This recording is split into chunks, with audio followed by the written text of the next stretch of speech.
Kata hati tadi ya, elemennya kata hati ya.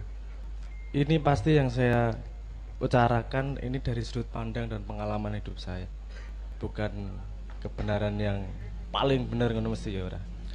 Eh, Pertama, dibersihkan dulu. Kalau kita ngomong kata hati, kita membayangkan hatinya berkata-kata, keluar kalimat kayak gini, kayak gini, kayak gini, segini.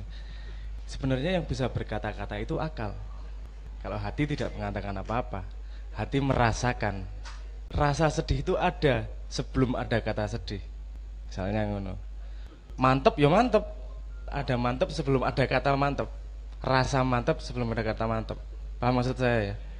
Jadi jangan mengharapkan, pertama jangan nunggu hati ngomong apa ya sesuatu ya. Nanti ya, belajar merasakan dulu. Gini, kalau Anda pengen dengerin orang ngomong, katakanlah misalnya hati ngomong ya. Hati berkomunikasi, katakanlah gitu ya. Kalau Anda lagi nonton TV, suaranya keras, pengen dengerin sebelah Anda mengatakan kalimat, Anda kan kecilkan TV-nya. Yang paling sering, yang paling tidak berhenti ngomong kan otak. Otak tidak berhenti ngomong gini, jangan-jangan gini, nanti gini. Kata menurut itu kan ini gini, gini, gini, gini, dan seterusnya. Nah, utek orang mandek suara nih, bagaimana kita bisa mendengarkan hati? Nah, itu paling tidak mudah memang untuk menghentikan otak untuk berpikir dan berputar. Karena kadang nek rasa, kuwi rasa, kowe nggak perlu berpikir tiba-tiba merasakan. Menurut saya PR paling susah adalah untuk menghentikan menengke menora cerewet gitu teke. Cerewet terus. Ada yang diem tapi otaknya muter terus, ada yang sampai keluar. Cerewetnya rakaruan apa sih? Ya, contoh paling ekstrim kalau saya apa namanya inget tuh Pak Nevi. Pak Nevi itu kalau apa yang dipikirkan keluar. Mau tidur gitu kan sama istrinya disembunyiin radio karena nggak tahan kalau radio ngomong apa komentar pasti. Yora mosok mau tidur nggak jadi tidur itu karena nggak tahan merespon otaknya. Kadang-kadang ada metode wirid, metode tapa, dibuat putus asa apa otaknya sehingga dia capek untuk ngapa-ngapain. Nah, momen ketika diam tersebut ada rasa yang keluar.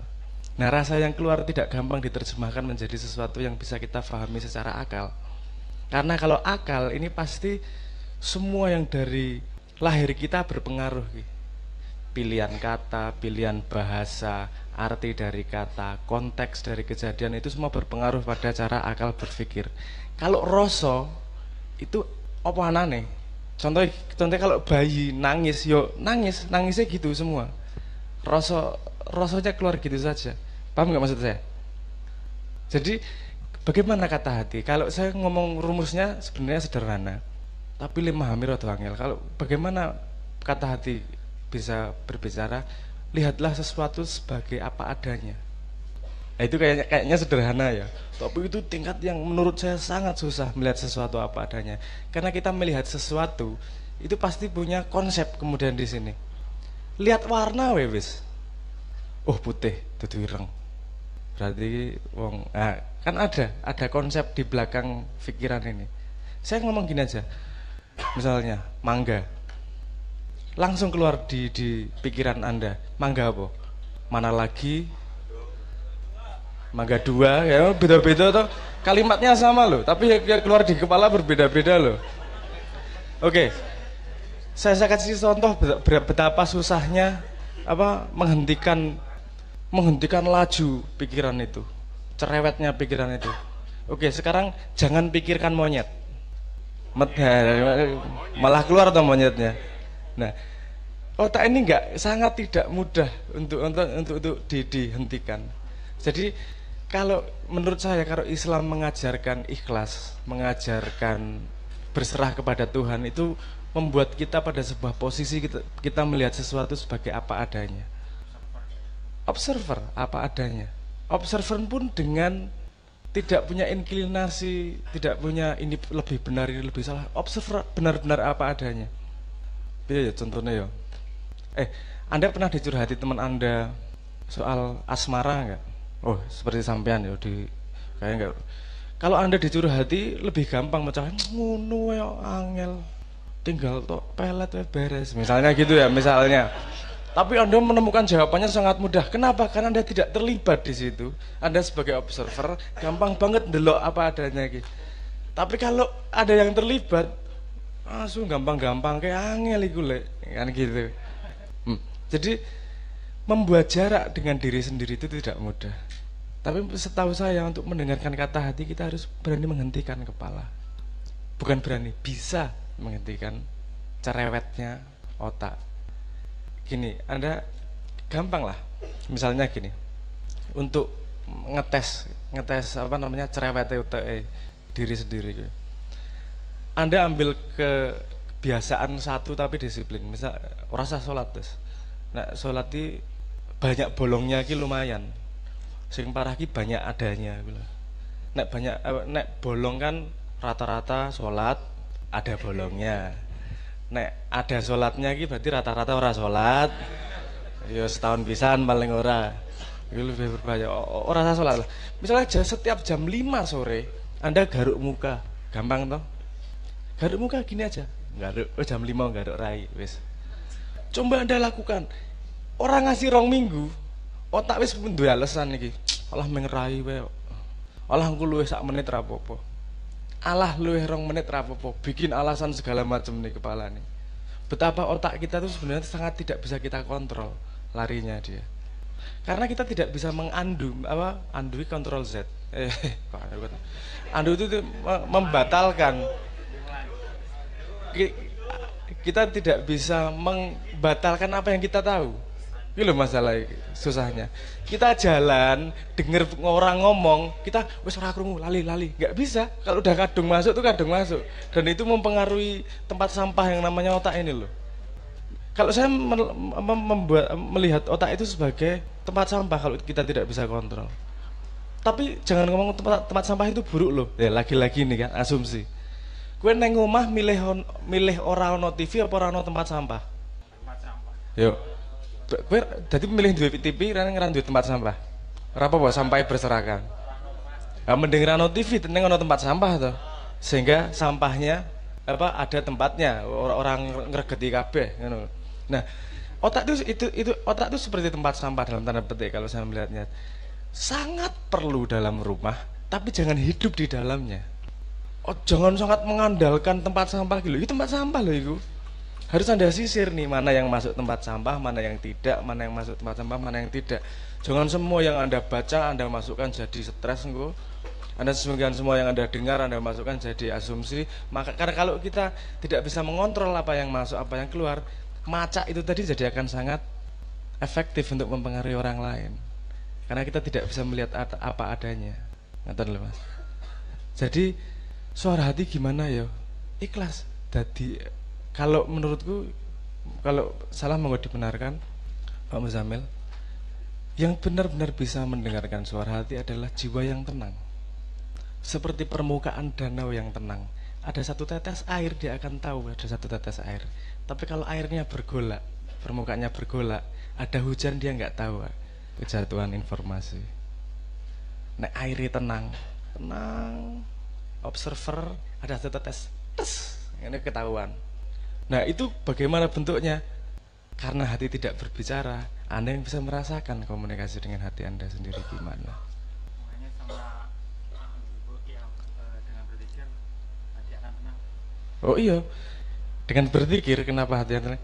Nek kue zikir, misalnya kue zikir ping 3.000, diperintah karo kiaimu zikir ping 60.000 Al-Baqarah ngono misalnya. Gitu ya misalnya. Kira-kira sampean putus asa neng kepiro? Pertama putus asa. Tapi kan Anda tidak bisa, karena perintah kiai Anda tidak bisa menghentikan itu. Kudu tok lakoni. Putus asa tetap dilakoni. Bergolak luar biasa. Wah, ora trimo le misui kiyaine. Yo Gusti Allah ditunggu kok Al-Qur'an barang didukon wirid. Wah, semua bergolak akhirnya menyerah, capek nih. Ketika sudah capek, ya wis lah tak lakoni wae lah. Iki nek ora tak lakoni ya ora rampung. Aku komplain, otakku tidak terima seberapa pun aku tetap harus menyelesaikan. Otaknya mulai itu damai. Mulai diam, tek, menang juan. Yang keluar adalah tetesan air tadi. Ya salah satunya adalah membuatmu putus asa, men uteke putus asa gitu lho, ra trimo. Paham, tapi paham ya maksud saya ya. Tapi nggak harus dibunuh kan berarti. Jangan dibunuh, nek pikir akal itu sangat penting. Aku ngomong tempat sampah, jangan terasumsi bahwa kemudian dibuang loh tempat sampah itu. Tempat sampah itu perlu loh di rumah. Kita sangat perlu akal. Kowe nek ra berakal ra iso memahami agama loh. Kalau tidak bisa apa namanya?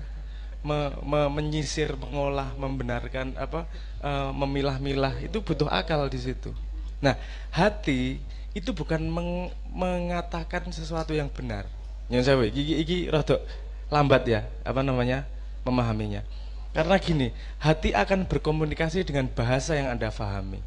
Hati akan membawa Anda ke jalan yang benar, bukan memberitakan kebenaran. Paham maksudku? Jadi orang tiba-tiba di sini Surabaya, aku tak neng Jogja, hati ngomong merem tiba-tiba neng Jogja, nggak gitu.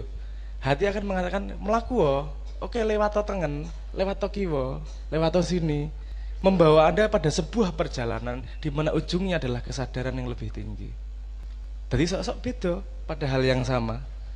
Hal sama hatiku ngomong ini kok, sesuk ngomongnya beda ya, karena level Anda sudah berbeda dan hati Anda membawa Anda pada perjalanan yang berbeda.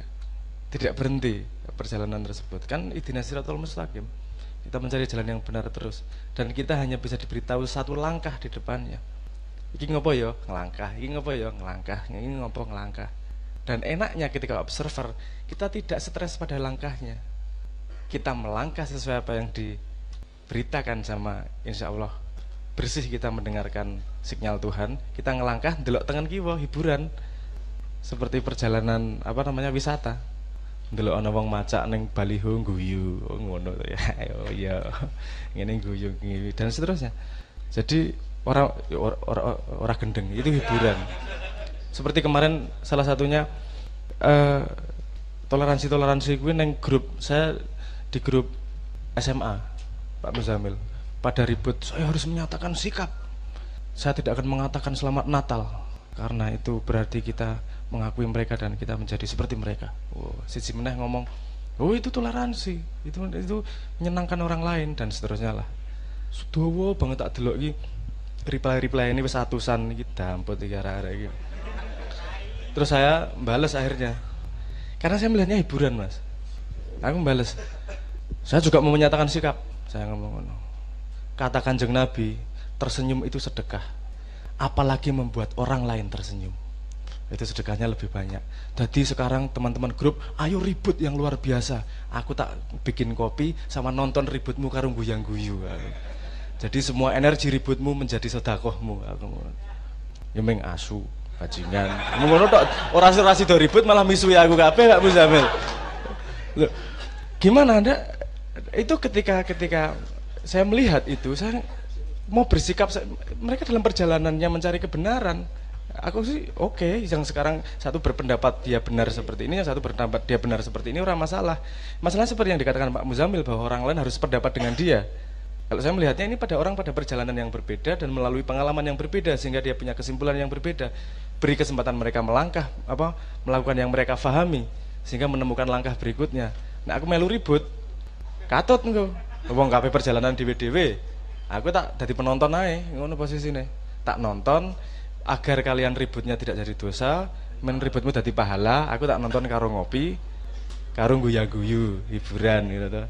Tapi alhamdulillah setelah itu bateraiku tidak drop terlalu drastis lah. Nah, jawabannya menurut saya seperti itu.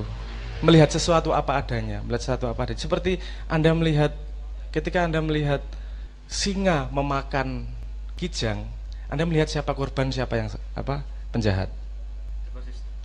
Nggak ada korban, nggak ada penjahat, nggak ada korban karena memang itu ekosistem. Nek kowe ra entuk kidange mati, yuk sing makani anake singa piye? Kan gitu kan Anda melihatnya. Ini memang ekosistem apa yang terjadi, semua melakukan perjalanannya masing-masing. Tuhan lagi joget, bertajalil lagi melakukan drama di dunia melalui ekosistem tersebut dan delok kita ngono alami. Ya udah. Nah, apakah tidak enak kalau melihat dunia yang ributnya seperti ini kayak gitu? Kan jadi lebih tenang sebagai observer. Kelihatan. Paham maksud saya ya? Nah, jadi membuat jarak dengan diri sendiri itu penting untuk bisa melihat sesuatu sebagai apa adanya.